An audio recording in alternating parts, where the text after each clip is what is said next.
In the near future, eugenics rules society and most people are perfectly engineered in labs. Everyone is registered in a genetic database and those who were made in labs are classified as valids, while those conceived naturally are known as invalids because they're more susceptible to genetic disorders, from actual illnesses to just baldness.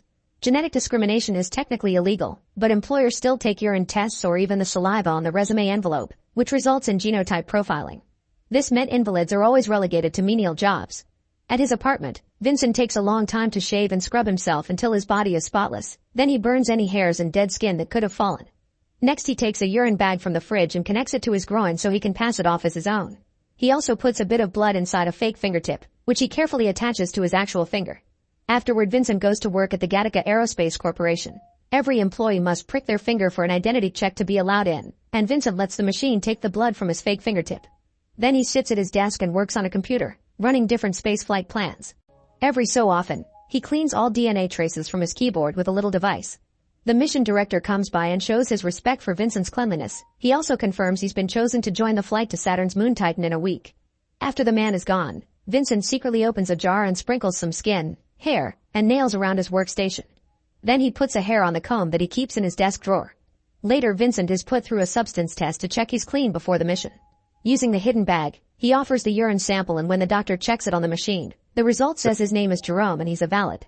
After work, Vincent goes to watch another aircraft leaving Earth and his coworker Irene comes by to congratulate him for getting the mission.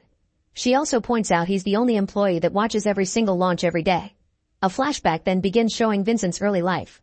His parents had a quickie on the beach and his mother accidentally got pregnant, so Vincent was born naturally, which was already rare back then. As soon as the doctors grabbed him, they took a blood sample and concluded he had a high chance to suffer from many conditions, so his life expectancy was 30 years. Vincent's childhood was quite difficult because every little thing like a runny nose or a little scratch were treated by his mother as a fatal threat. No school would accept Vincent as a student because insurance wouldn't cover any trouble he got in for his bad genes.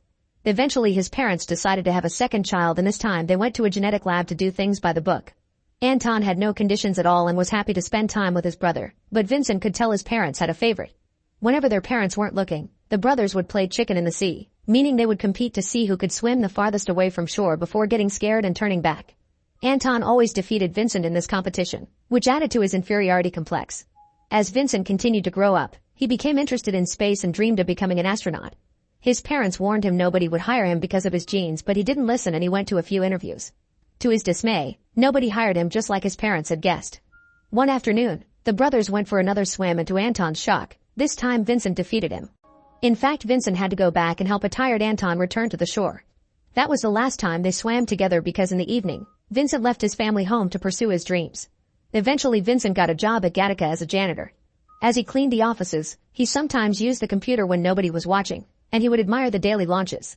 He also learned about the blood prick that happened on the same finger every day, and stole a little sensor that fell from a machine.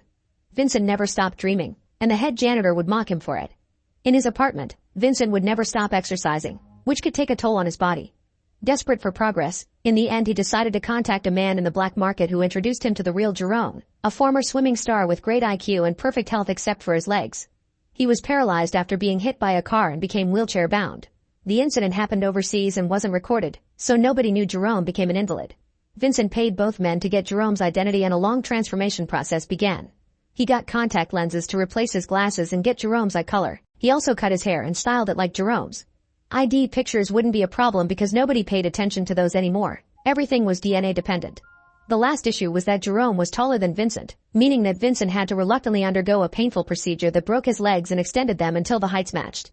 Vincent moved into Jerome's apartment to also have his address, and during the first few days he had to rest to recover from the procedure, meaning he was often in pain. During those days Vincent learned Jerome's signature and how to write with his other hand while Jerome kept filling bags with urine and blood. One day Jerome showed Vincent his silver medal to remind him he has a lot to live up to. Jerome also told Vincent to call him by his middle name Eugene so that Vincent could get used to being called Jerome. When the day for Vincent's interview finally came, he took a urine bag and tested it on the machine only to get an error message because the urine contained alcohol. Vincent started yelling at Jerome for the consequences of his addiction, and after testing a bunch of bags, he found the last one was clean and took it with him. At the office, the doctor ran the test and the machine confirmed Vincent was Jerome, therefore a valid. They didn't send him to an actual interview, he just got instantly hired for his IQ. From that on, Vincent had to scrub his body thoroughly every day to get rid of loose skin, nails, and hair, which was all burned in an incinerator. All the clothes were kept in sealed bags to avoid contamination.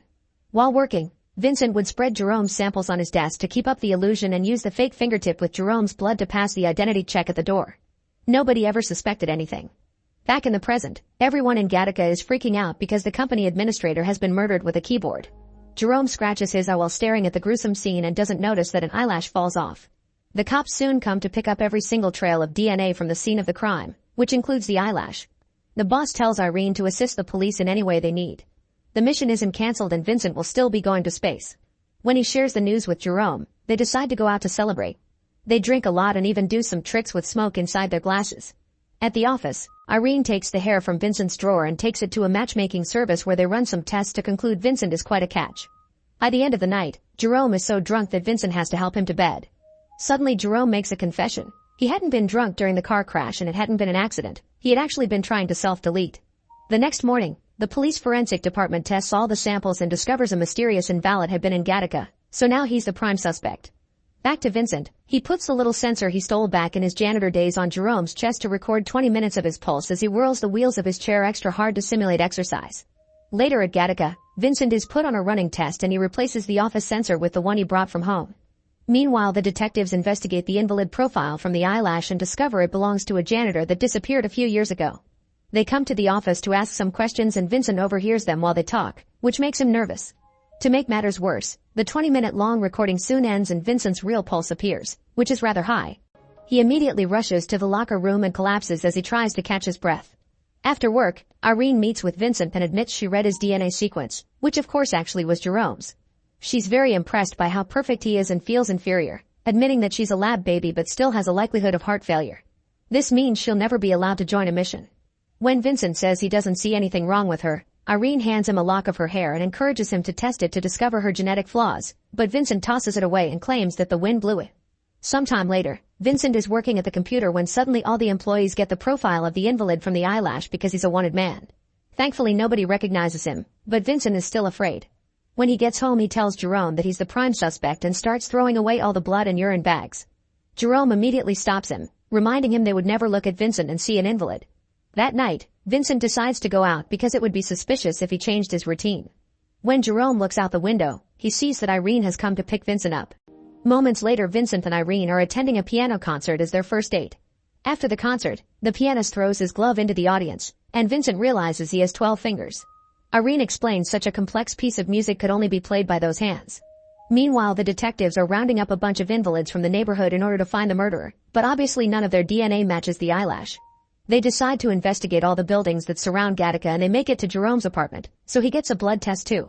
The detective is surprised that wheelchair-bound man could be working at Gattaca, so Jerome pretends to be offended and yells at him, saying he just got hurt during training and accusing him of discrimination. Not wanting trouble, the detective leaves. At Gattaca, some officers take away all the trash bags. On their way home, Irene and Vincent find the road blocked by the cops too because they're inspecting everyone in the area. Vincent immediately removes his contacts and avoids a spit test by saying he's been drinking. The cops take a blood sample instead and his fake fingertip tricks them as always. After they pass the check, Irene announces she wants to show Vincent something and stops the car a few miles ahead. She quickly crosses the street while dodging incoming cars, but Vincent is hesitant because he can't see well without his contacts. After lots of doubts, he runs in and thankfully avoids getting hit. Then Irene takes him to watch the sunrise at the solar panel center, which causes a beautiful effect of light that Vincent sees rather blurry. On their way out, Irene notices that Vincent's eyes look different and he blames it on a trick of the light. Sometime later, the detectives discover that a cup from the office trash has the same DNA as the eyelash. They theorize the invalid may be working in disguise and killed the administrator because he found out the truth. To be sure, they go to Gattaca and announce they're taking blood samples directly from the vein instead of fingertips. When it's Vincent's turn, he pretends the doctor has hurt him with a needle and jumps out of the seat, quickly changing his blood sample with Jerome's. The detectives run the tests again and no match is found. That night, Vincent and Irene go on a second date. Their sweet dancing is interrupted by the cops, who start picking up all kinds of things with DNA like napkins and cigarette ends. They want to test people too, so Vincent immediately escapes with Irene through the back door. A cop tries to stop them, but Vincent immediately starts beating him up until he's unconscious. As Irene gets scared and calls him insane, Vincent drags her away to escape through some dark alleys. When the other cops find their partner on the ground, they start looking for the couple, who hides in an alley. One of the detectives yells the name Vincent and Irene asks who that is, but Vincent answers by kissing her. Moments later, The couple is at Irene's apartment having their first time together. In the morning, Vincent finds a hair on the pillow, so he rushes to the beach and uses sand and rocks to rub the excess skin from his body. When he goes back, Irene asks him about his leg scars and Vincent says it was a car accident. Meanwhile, the detectives are comparing Jerome's profile to Vincent's and decide more testing is in order. They go back to Gattaca and take the keys from Vincent's keyboard while asking about him, still using Jerome's name. Irene overhears this and immediately warns Vincent, saying he looks sick and he should go home. Vincent understands she's talking in code and leaves the building while Irene tells the detective that Vincent went home because he was ill. This doesn't stop the detective, who asks Irene to take him to Jerome's home. At the same time, Vincent calls Jerome and tells him to be himself because the police are coming. Jerome has to drop the wheelchair and start climbing the stairs to the main floor by slowly dragging his legs. It takes him a while but he makes it to the buzzer just in time to let Irene and the detective in. Then he drags his body to the chair and fixes his legs to look natural. Once the duo comes in, Jerome plays his part and asks Irene for a kiss, which she gives to him to keep up with the lie. The detective takes a blood sample and is frustrated to see this is indeed Jerome. Then he tries to go downstairs, where Vincent and the lab are hiding, but at that moment he gets a call from his partner saying they've captured the murderer, so the detective leaves. Afterward, Vincent comes out and Irene sees him next to Jerome as they call each other that name. Hurt, she rushes out, but Vincent follows her and explains his situation, swearing he didn't kill anyone. Irene is still wary and leaves. At the police station, it's revealed that the director's spit was found in the victim's eye, confirming he's the killer. It turns out the administrator had threatened to cancel the Titan mission, so the director killed him to achieve his dream. Sometime later, Vincent returns to his desk and finds the detective there, who suddenly drops a big reveal. He's Vincent's brother Anton. They hadn't recognized their faces at first because they hadn't seen each other since their teen years, but Anton started to get the clues together during the investigation. Anton accuses Vincent of fraud and wants to arrest him, so an argument ensues. Vincent thinks Anton wants to see him fail and reminds him of who won the last race, causing Anton to challenge him again. It's nighttime by the time the brothers make it to the beach. They quickly jump in the water and start swimming, going so far that they lose sight of the shore. Anton worries they're pushing their limits, but Vincent calls him a coward so they keep going. However, Anton starts feeling the fatigue and points it out again, so Vincent finally reveals how he does it. He never saves energy for the return. Frustrated, Anton turns back only to start drowning, so Vincent goes back too and grabs him to then swim to the shore. A few hours later, Vincent visits Irene and offers a strand of his hair. However, Irene throws it away, saying the wind did it.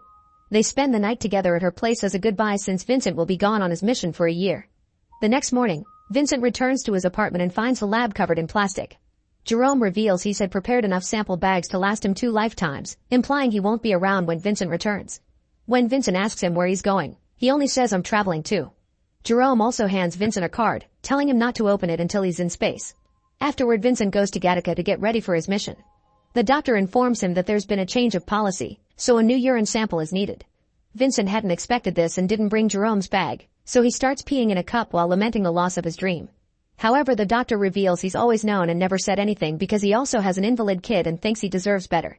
The machine offers the wrong profile, but the doctor changes it for Jerome's and lets Vincent pass anyway.